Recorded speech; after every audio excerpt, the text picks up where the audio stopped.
Europe burns.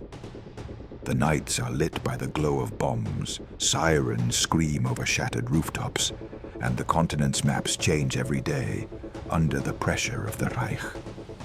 Columns of smoke rise where cities once stood, and rivers carry away the remnants of a world that is collapsing. From the Atlantic to the Urals, the echo of German boots resounds through every conquered street. The Reich's tanks crush borders as if they were paper. Swastika flags wave over palaces that yesterday belonged to kings and today serve only one man, Adolf Hitler. Europe is under his iron fist, or at least that is what he believes. But amidst all that domination, among so many victories that seemed inevitable, there is one exception. A land the Führer never touched, a border his armored divisions never crossed, and a sun that continued to rise over a nation that, despite its fragility, remained intact. That land is Spain. And this is where one of the most fascinating mysteries of the Second World War begins. Why did Hitler, the man who set out to conquer the world, never invade the Iberian Peninsula? What stopped him at the gates of the South? What secrets were hidden behind his conversations with Franco, the dictator who had just emerged from a civil war that left the country exhausted, divided, and starving? Was it a strategic decision, a political maneuver to buy time, or the greatest miscalculation of the Third Reich? While the continent is consumed by flames, Spain watches from its corner of the map, wounded but standing. The civil war has ended. The streets still smell of gunpowder, and the scars of the conflict between brothers remain open. Yet in the midst of devastation, Franco rules with a firm hand, seeking an impossible balance between neutrality and survival. Hitler, from his throne of steel, looks south with growing interest. Controlling the peninsula would mean dominating the Mediterranean, isolating Great Britain, and closing the gateway to the Atlantic. And even so, he didn't do it.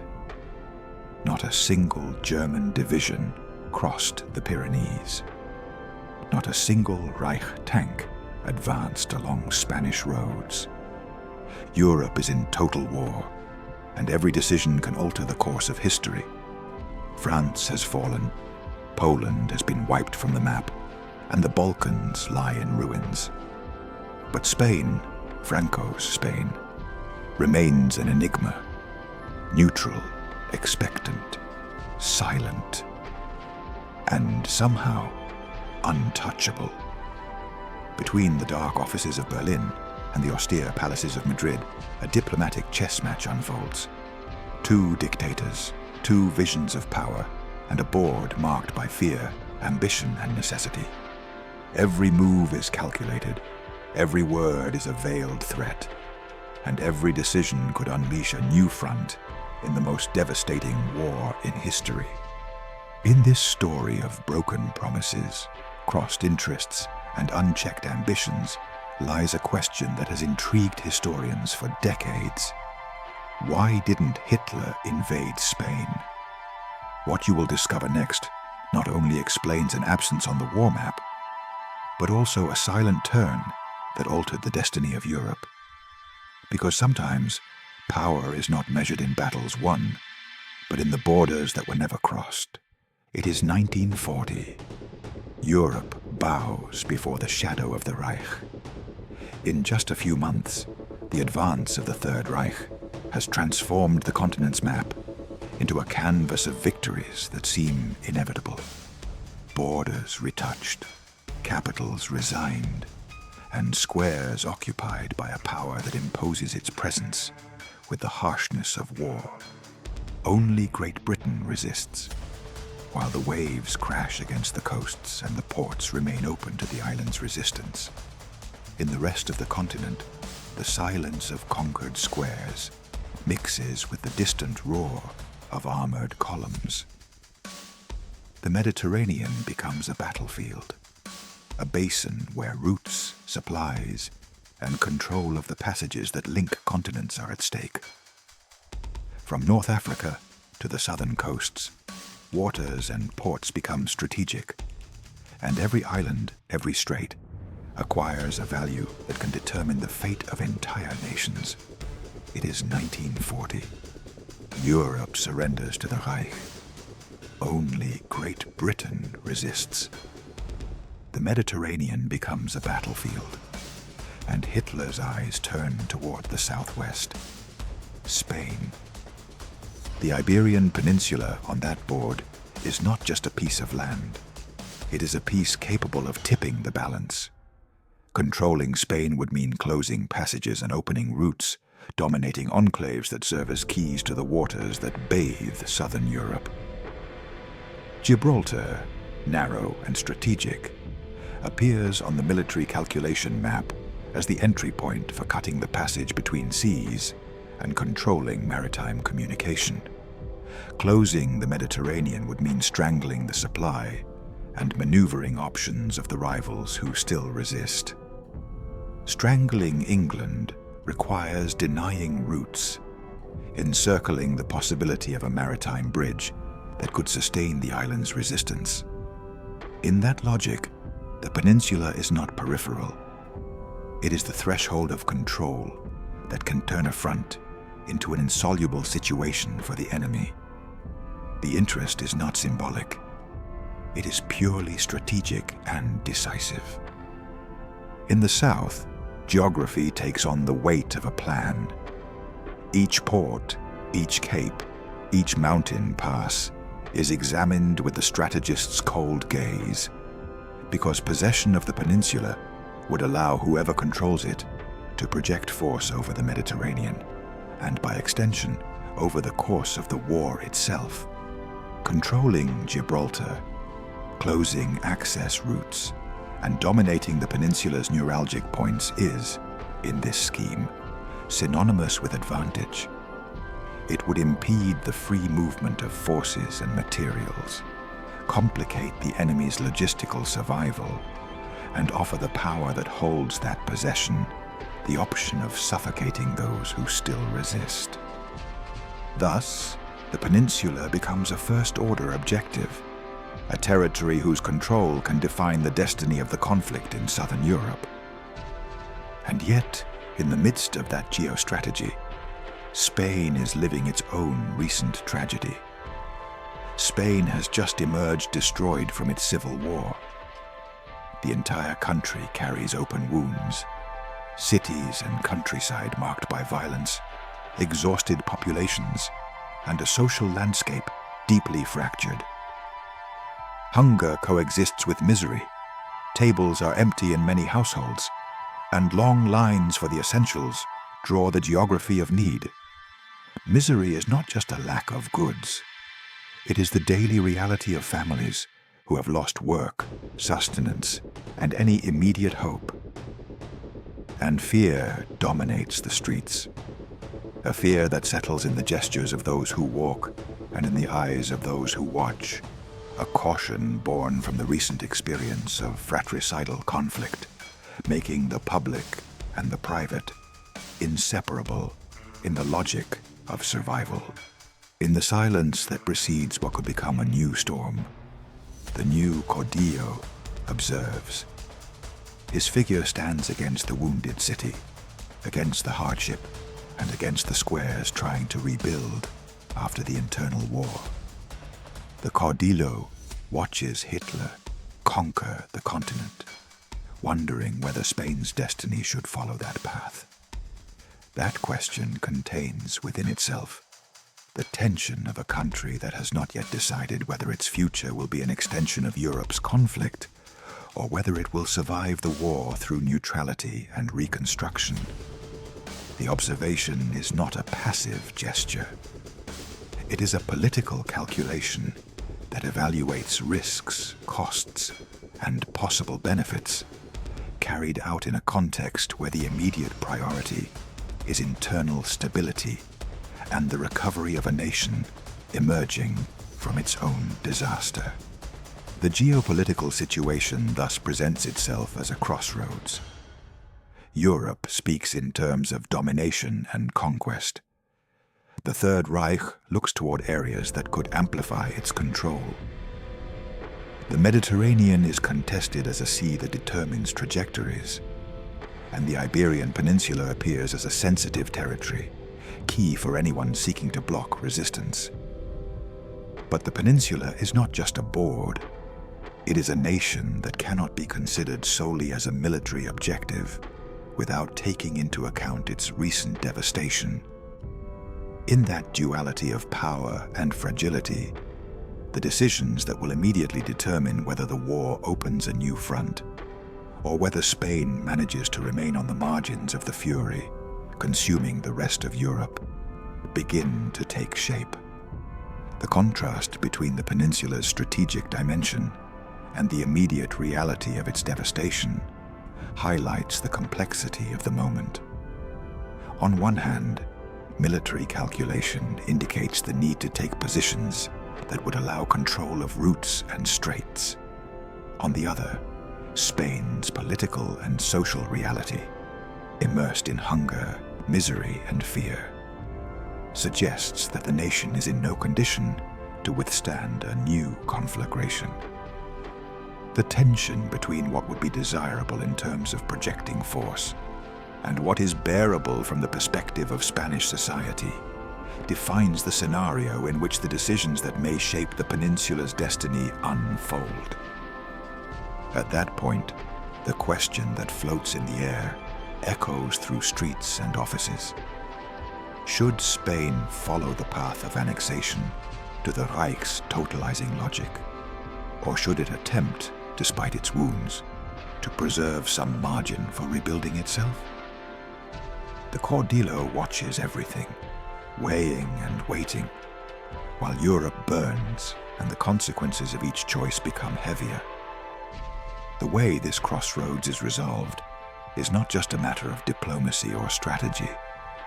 It is the difference between continuing destruction and the possibility of a recovery which, though precarious, offers the population a faint hope of returning to normality.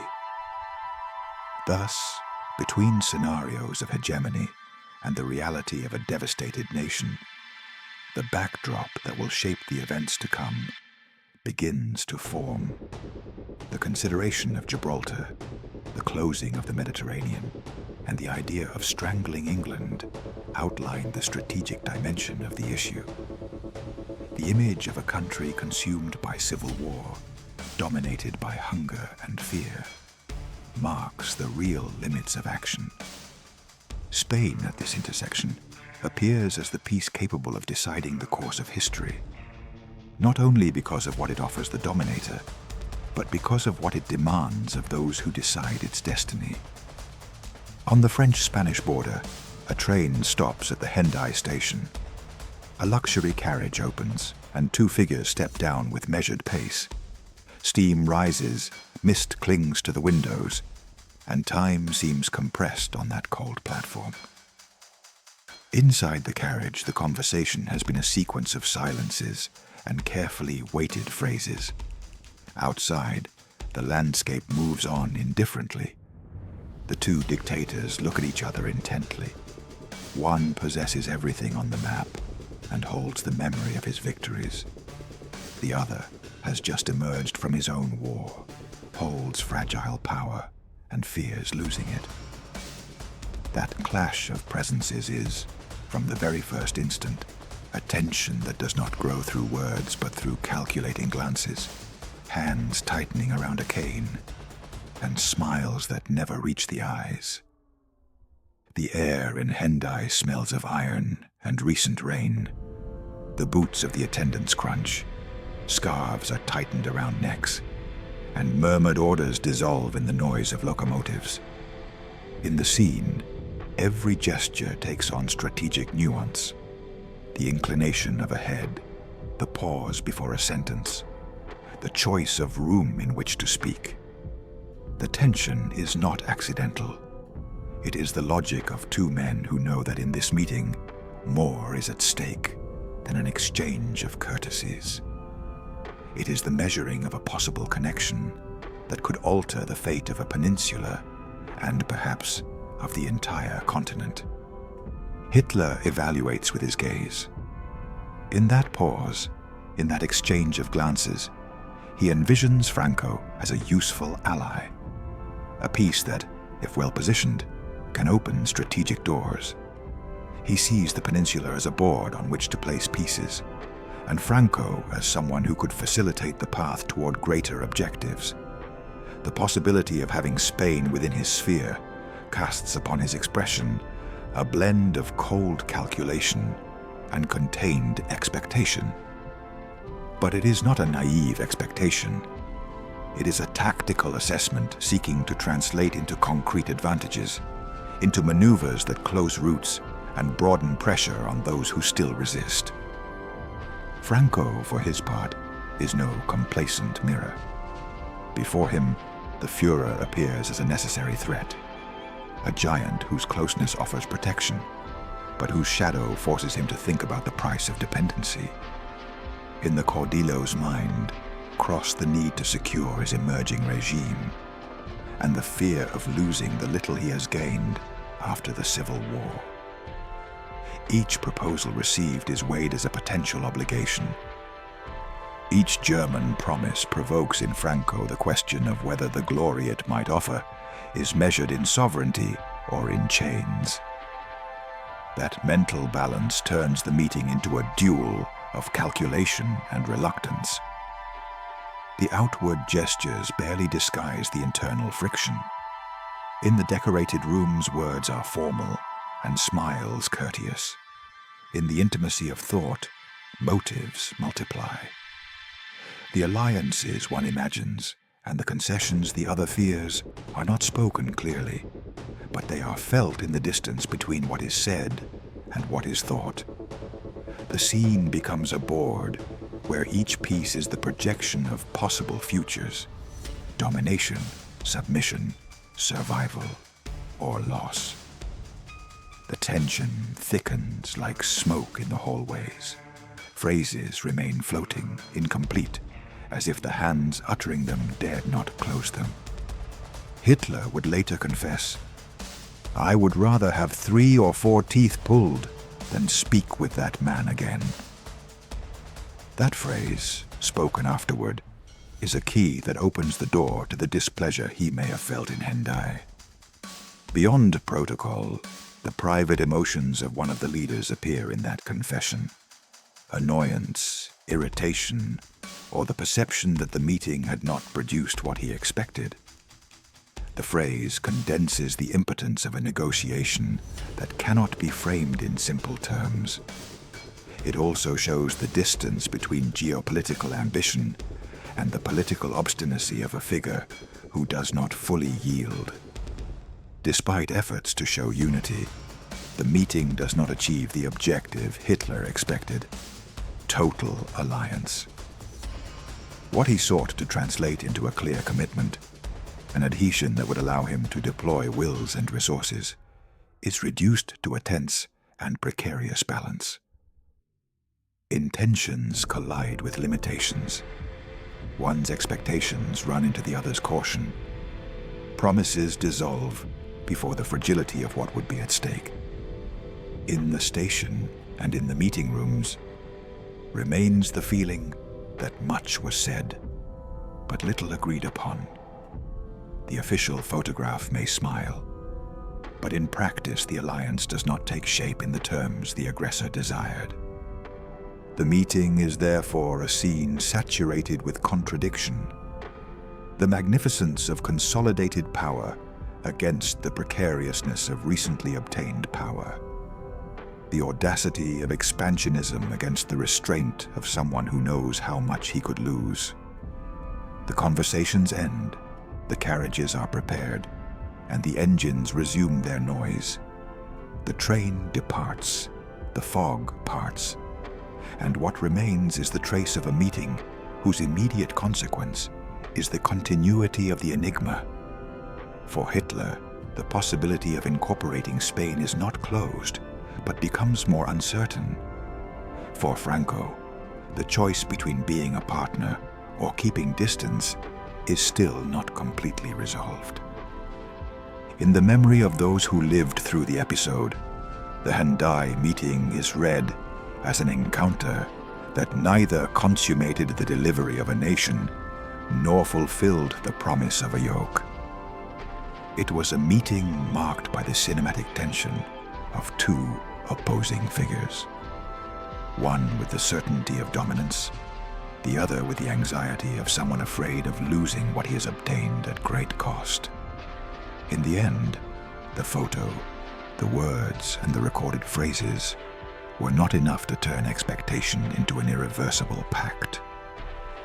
What remained was the evidence that, on that border, diplomacy did not bend before the force of one man's desire, nor did it surrender the full sovereignty the other hoped for. Franco sets the scales and demands more than anyone could possibly grant. His requests are not mere tactical claims. They are needs for survival transformed into ambition. He asks for food, requests weapons, demands oil, the fuels that power armies and machines, and places colonial territories in Africa on the table as if they were bargaining chips. His conditions stretch to the edge of the unreal. He does not ask only for support in a specific campaign. He demands the means to sustain a long war and a compensation that rewards the risk of dragging Spain into a conflict that has not yet healed.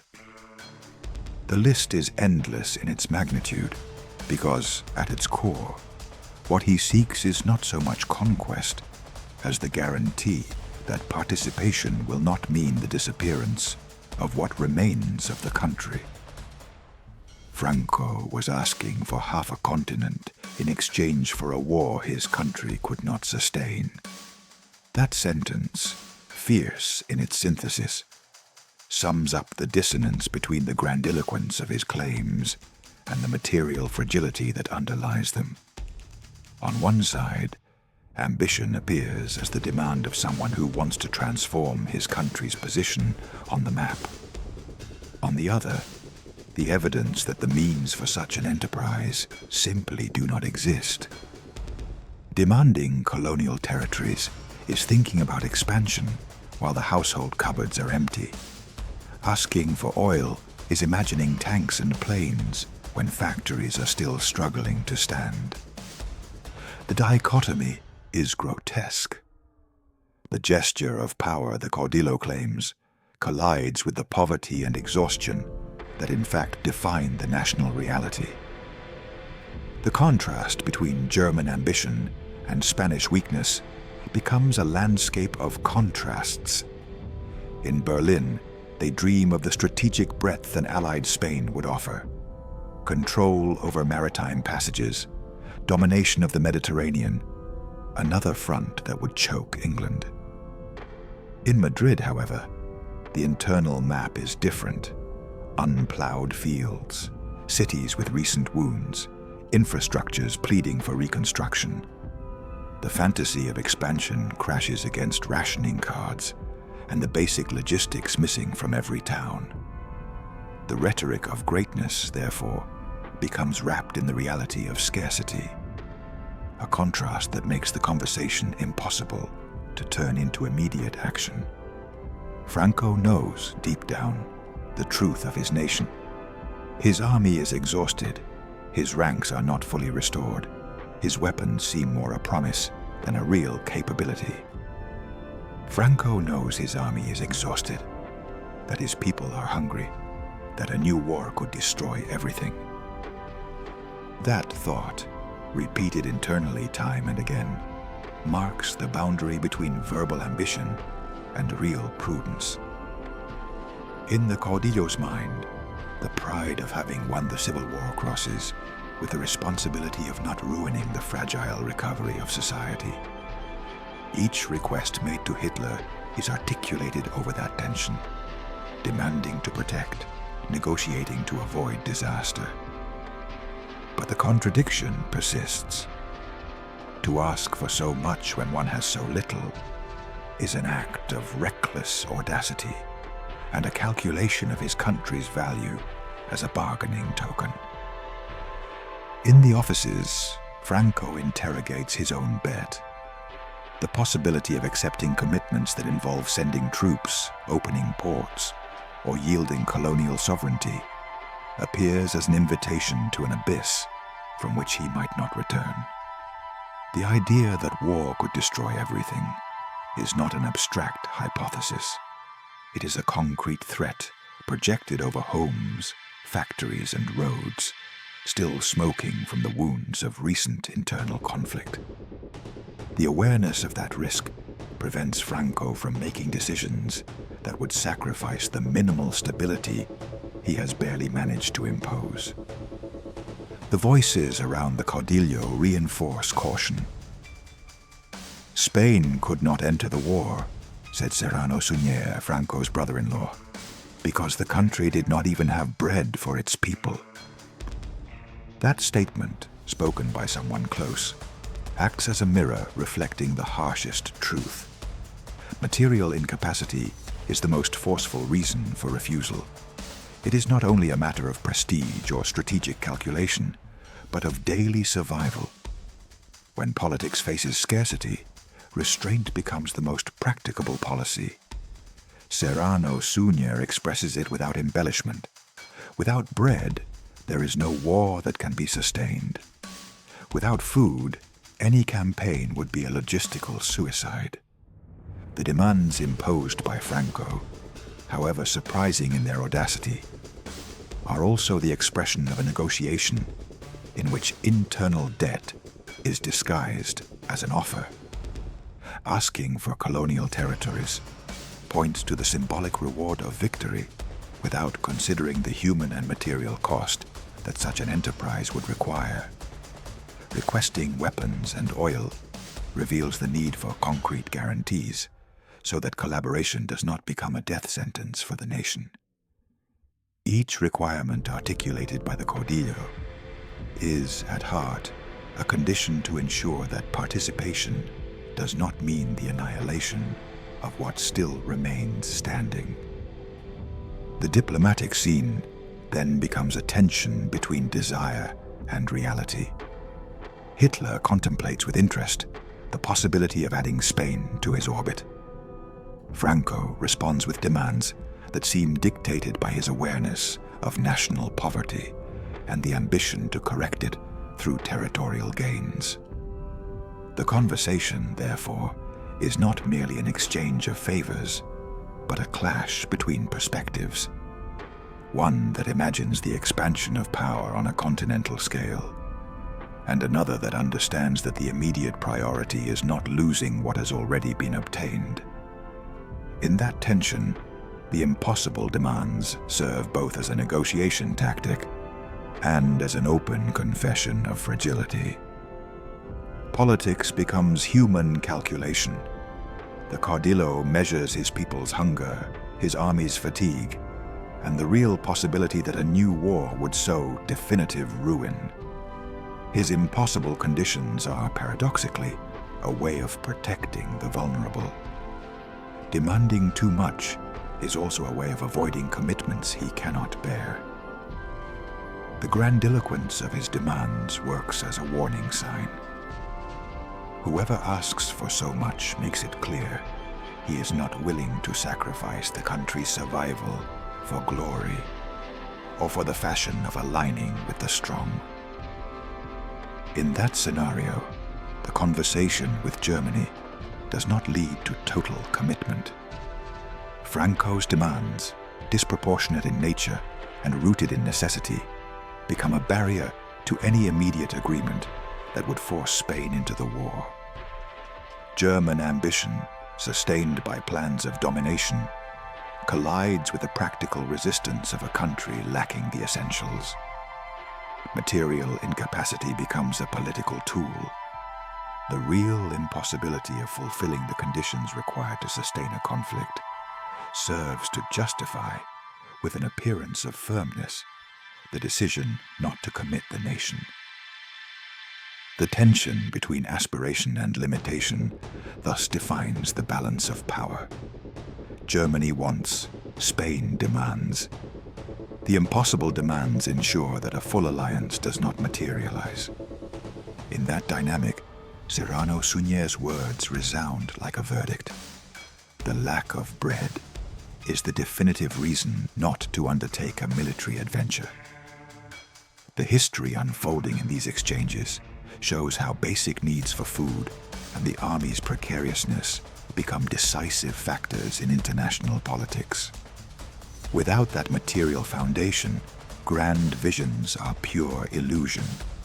And while Europe burns and the great powers calculate their next moves, the negotiating table on which half a continent, oil and weapons were requested, remains marked by the evidence that war requires more than desire and will.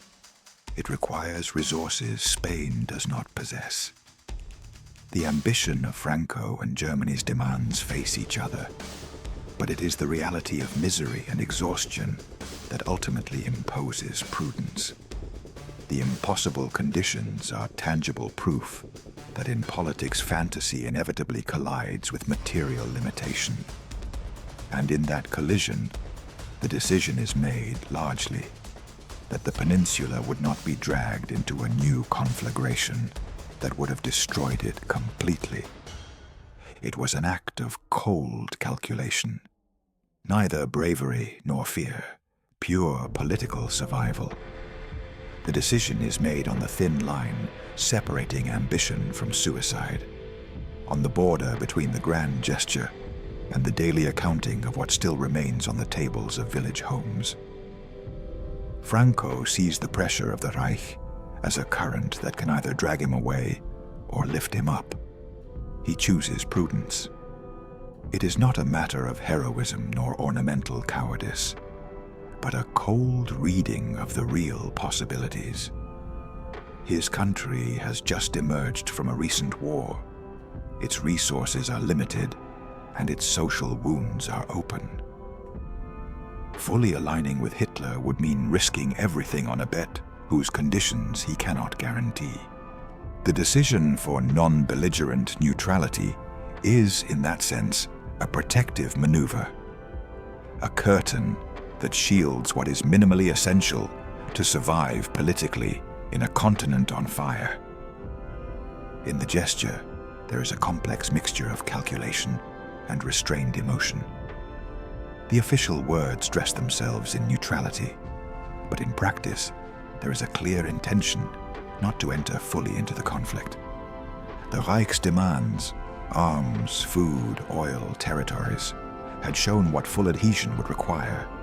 Spain's reality had shown what it could not provide. The choice of non-belligerence thus appears as the most reasonable exit. Neither full submission dragging the country into ruin, nor direct confrontation that would have meant certain destruction. Franco acts as someone who knows the price of the gamble is too high for an exhausted country. Calculated neutrality is the way to maintain power without mortgaging the nation's very existence. Franco understands that fully aligning with Hitler meant betting on an uncertain fate, and perhaps on the definitive ruin of Spain. That understanding does not come from a sudden moment of awareness, but from an accumulation of images and realities. Tired soldiers in the squares, factories that have not restarted, cities with empty cupboards, and roads still marked by fratricidal combat. Each of those scenes weighs on the political decision.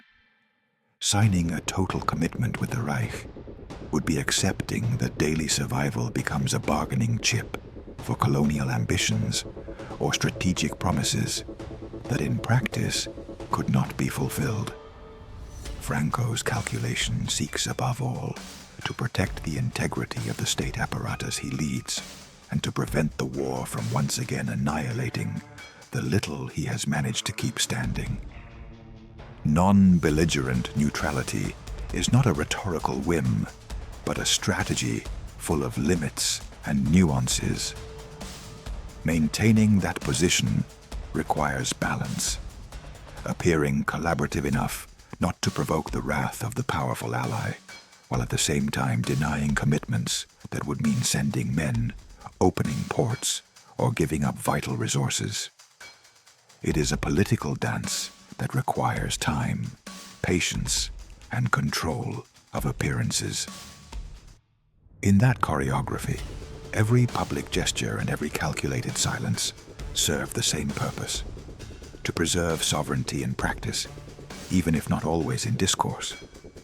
It is a flexible policy that avoids full exposure and bets on the survival of the regime. At the same time, behind that choice lies an implicit moral bet, preferring slow reconstruction over rapid destruction.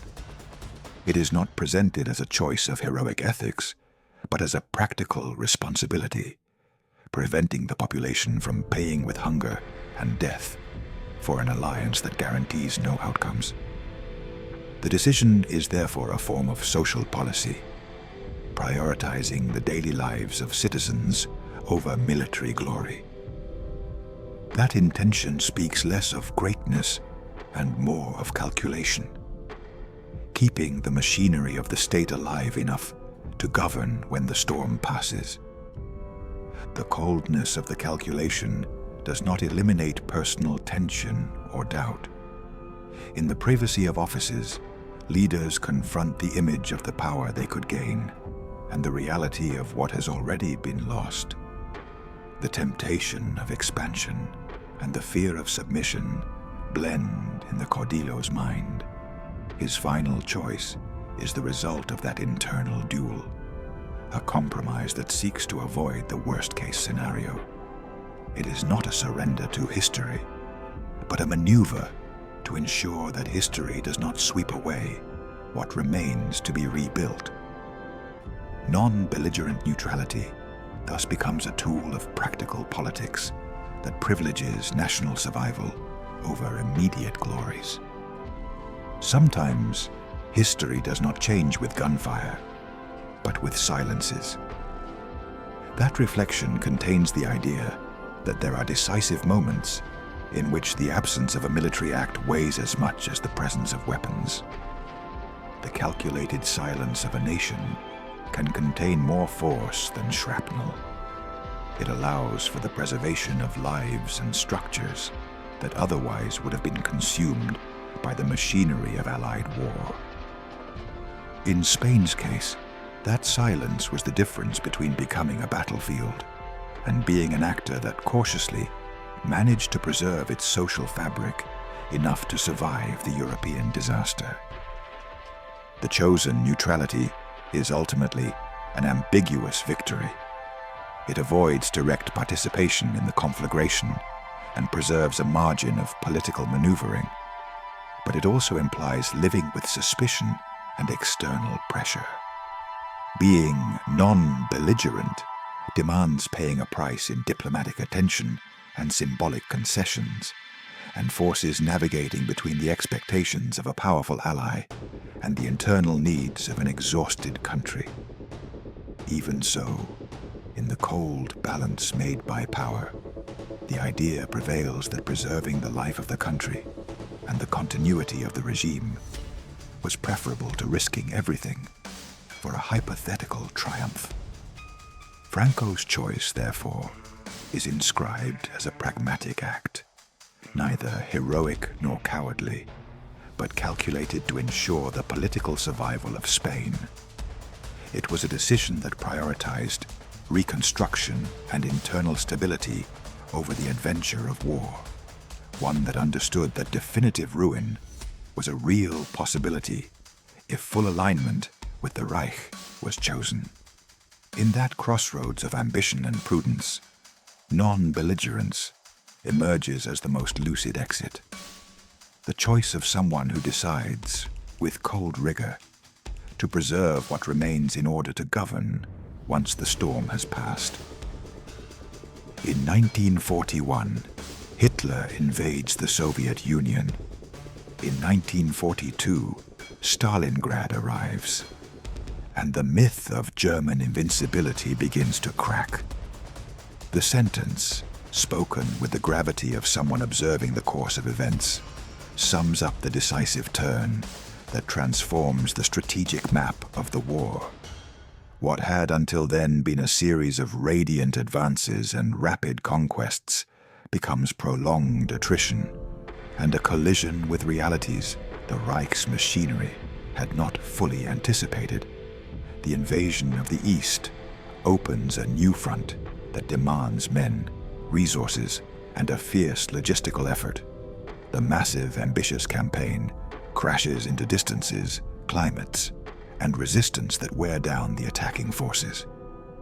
In that sequence, Stalingrad emerges as a turning point, the place where the premise of invincibility is tested and begins to show cracks that with time will widen. As the fighting drags on and the shadow of defeat begins to creep into headquarters and radio broadcasts, Franco watches. It is not merely a geographic observation. It is political and psychological surveillance, a patient reading of signs and consequences. From Madrid, columns are seen advancing and then stumbling. Reports are heard describing fronts that do not break easily, and one senses the slow erosion of a war machine that no longer moves with the cadence of the first months. For someone who has chosen prudence as a strategy, this change is not a coincidence, but an opportunity. Confirmation that non-belligerence was a calculated decision with solid foundations. The reality of a Reich in decline reinforces the conviction that prudence saves more than boldness. The transformation is not only military, it is also moral and psychological. The myth that had sustained enemy confidence, the idea of an unbreakable force, of an unstoppable advance, is questioned by the resistance met in the East and by the accumulating losses. This cracking of the myth alters the perception of power in Europe. What was once seen as a wave destined to sweep away any front it encountered becomes a tide that can recede. The narrative of absolute dominance suffers fractures that change the mood of allies and neutrals alike. For Spain, that fracture is an indication that remaining on the sidelines was not only prudent, but increasingly appears to be the politically wisest option. In the peninsula, slow recovery continues. Streets, still bearing the marks of the Civil War, attempt to regain their flow. The economy, moving at a measured pace, seeks to stabilize markets, repair basic infrastructure, and return to a normality as fragile as it is desired. That process of reconstruction cannot afford abrupt ruptures. Every ration, every resupply, and every repair is a sign of a will to rebuild that must be preserved. In that context, the prospect of becoming involved in a larger conflict that would drain all the resources of an exhausted nation is not only risky, but potentially lethal to the very possibility of recovery. Franco, prudent, waits. The waiting is not passive.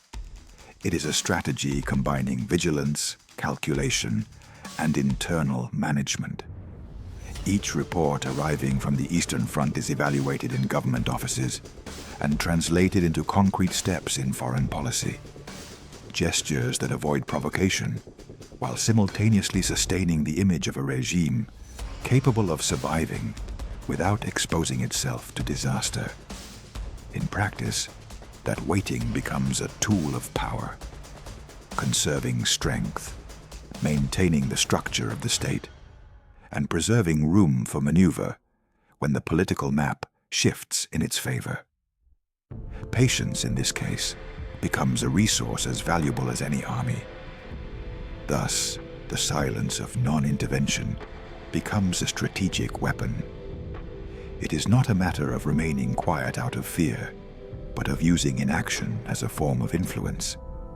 By not committing, Spain avoids the depletion of resources and keeps open the doors of negotiation with all possible actors. While the Reich bleeds out in the east, Spain continues its slow recovery.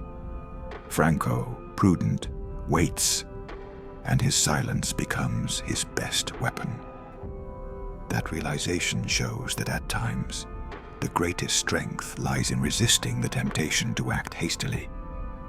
Silence protects the possibility of a future in which the nation can resume its course without having been consumed by a foreign war.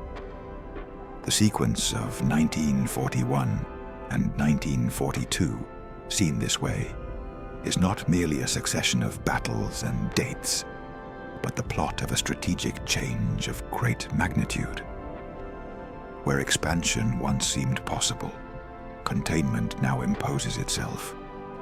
Where the appearance of power dictated decisions, the evidence of attrition forces a reconsideration of priorities. For a country still in the process of healing, that reconsideration is not an ideological option, but a practical necessity. Franco's prudence stops being just foreign policy and becomes the very condition for national survival.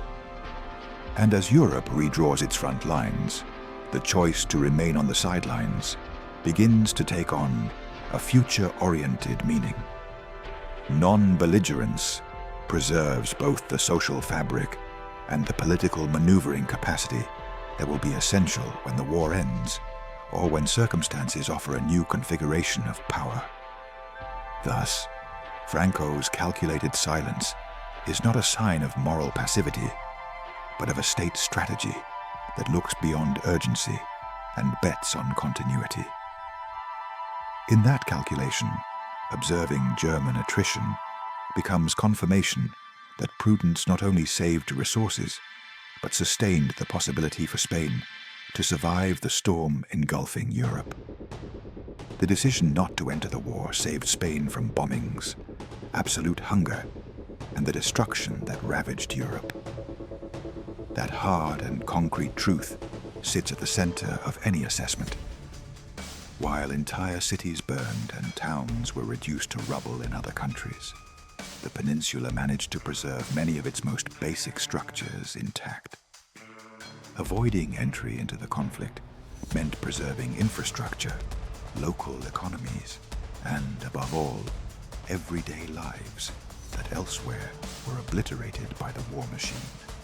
Containing the conflict within the European map allowed many families to keep a roof over their heads, villages to maintain their roads, and subsequent reconstruction not to have to start from absolute dust.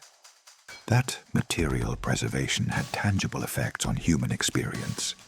Fewer pulverized cities, fewer broken humanitarian corridors, fewer generations thrown into the immediate despair brought by total occupation. Analyzed coldly, the decision functioned as a buffer against the indiscriminate violence of large-scale war. The active silence of a state that chose not to open another front allowed social recovery to have at least one starting point from which to rebuild post-war life. Logistically and demographically, that choice represented the difference between moderate reconstruction and total reconstruction, between the possibility of a manageable future and total ruin. However, that choice also has a moral reverse that cannot be ignored. Practical neutrality was not a pure act nor devoid of obligations. It had an ethical and human cost that left marks difficult to erase. But that neutrality had a price.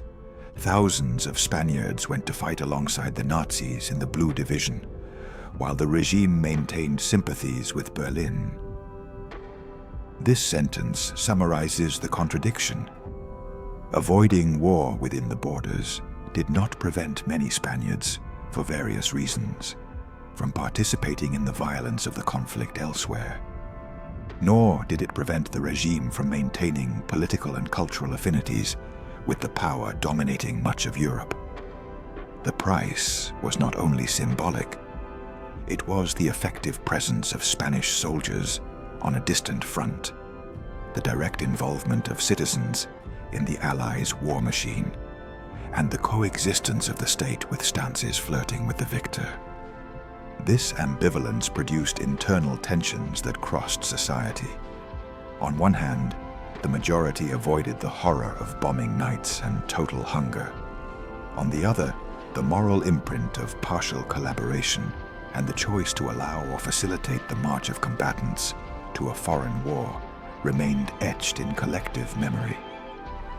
Protective neutrality coexisted with decisions that, in practice, contributed to fueling conflict elsewhere. This dual aspect makes historical assessment complex.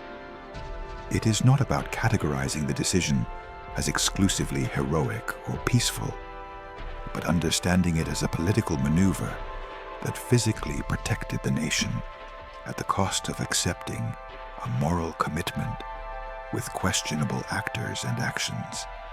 The moral cost also expresses itself in everyday images: families seeing sons depart to distant fronts, communities receiving news of casualties in foreign battles, and a state that maintained provisional relations with a power imposing its law on much of Europe.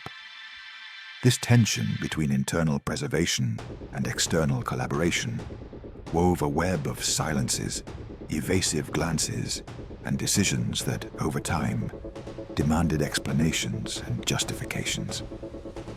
Neutrality, then, appears as a policy with multiple faces: practical protection and partial acceptance of the Allies' ideological and military dynamics. The sentence, summarizing the reading of many contemporaries and later observers, gains special weight here. Franco played his game with cold blood. He bet on survival and won. This statement, raw and direct, highlights the calculated intention behind the policy. It was not a grand gesture of altruism, nor a renunciation based on elevated moral principles, but a conscious bet on the continuity of the regime and the country's stability. Winning, in this sense, means standing firm while everything around collapses. Winning also implies politically surviving the great European conflagration. But victory obtained with cold blood also raises ethical questions. What moral price is acceptable in exchange for preserving a nation? How can the value of survival be measured against the cost of having associated, in words or deeds, with the most brutal face of the conflict? The balance is uncomfortable. The decision avoided absolute tragedy on national territory and allowed the nation to preserve a base from which to rebuild social and economic life. But that territorial containment came with commitments and the sending of people to a foreign front. It also came with the ambiguity of a diplomacy that showed sympathies without openly assuming the full cost of war. History retains that ambivalence. On one hand, gratitude for protection from devastation. On the other, concern over ideological and human involvement with an aggressor that caused so much suffering in Europe. Reflecting on these consequences requires accepting the complexity of the political act. The survival of a nation may demand harsh and pragmatic decisions that, although preserving lives in the short term, leave moral scars in the long term. The choice not to enter the war saved Spain from bombings and destruction, but simultaneously allowed thousands of compatriots to participate in foreign battles and the regime to maintain relations that would later be morally judged. This dual outcome is the legacy of a survival policy that gained territory and time, but paid part of its soul through complicity and the separation between internal action and external responsibility. Ultimately, the narrative of this period requires recognizing both faces: that of a nation spared absolute ruin, and that of a society burdened with the stigma of having cooperated, in one way or another, with an international project of criminal character. Neutrality, seen as a state strategy, was practically effective and at the same time left moral debts.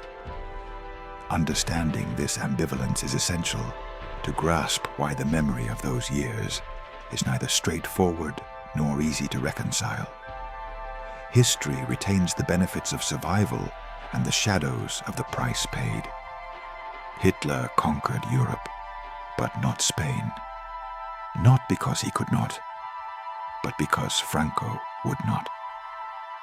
That sentence contains a monumental tension. The image of the conqueror who achieves almost everything versus the image of the ruler who, with silence and calculation, halts the march of destiny. It is the paradox of two wills measured without open battles. It is the realization that history is sometimes decided in the intimate recesses of politics rather than on the battlefields. In this clash of ambitions and limits, a profound truth is revealed.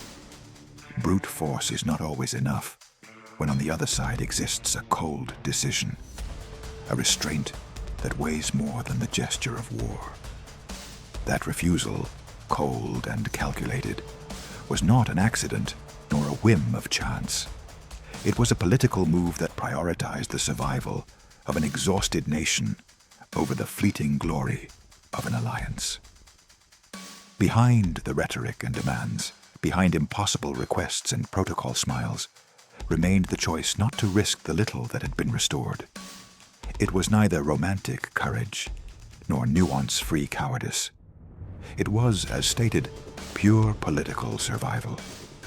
In that decision lies a tremendous human weight, the awareness of those who had to weigh hunger and ruins against promises of expansion. The coldness of calculation in reality hid an urgency to maintain the lifeline of a damaged country. The paradox is strange because it subverts expectations. It was expected that one who had dominated half of Europe would find doors open everywhere. Instead, a strategic and psychological barrier was found that could not be bought with maps or promises. That barrier reveals that history does not always advance toward the magnitude of power, but sometimes halts at the decision of those who hold the fate of their people. Franco's refusal dismantles the myth of inevitability. The most absolute power stumbles against prudence that protects everyday life. And in that stumble, a crack opens that alters the course of the conflict. The human dimension of that choice is equally inescapable. Behind the calculation were faces observing poverty, hands measuring rations, and families still counting the losses of the Civil War. Choosing not to enter was betting that daily life would not be sacrificed for someone else's glory. But the gesture carries a moral cost. Sympathies, half collaborations, and the departures of volunteers who went to fight outside Spain are shadows that accompany the choice. The scene, therefore, is not black and white. It is a mosaic of material protection and ethical debt, of state prudence and personal decisions that took different paths. This dual aspect, protection and cost, makes history complex and human. On one side is tangible preservation, fewer bombings, fewer cities turned to rubble, a society that could rebuild its threads without total pulverization. On the other, the memory of those who went to fight under other banners, and the awareness that neutrality did not erase sympathies or complicities. In this tension lies the drama of power, acting to save and at the same time bearing the shadows of what that action implied. Spain was the war Hitler never fought, and perhaps the one that frustrated him the most. That symbolic phrase condenses the final irony. The great architect of conquests found in the peninsula, not a surrendered ally, but a limit that did not yield. Where he expected to open a new front, he barely elicited a gesture of diplomacy. and a calculated silence. The frustration of one who could not obtain what he desired thus becomes a mirror to understand that history is often the result of both colossal actions and deliberate abstentions. And don't forget to subscribe to the channel, leave your like and comment. If you enjoyed the video, your support helps us continue sharing more stories that deserve to be remembered.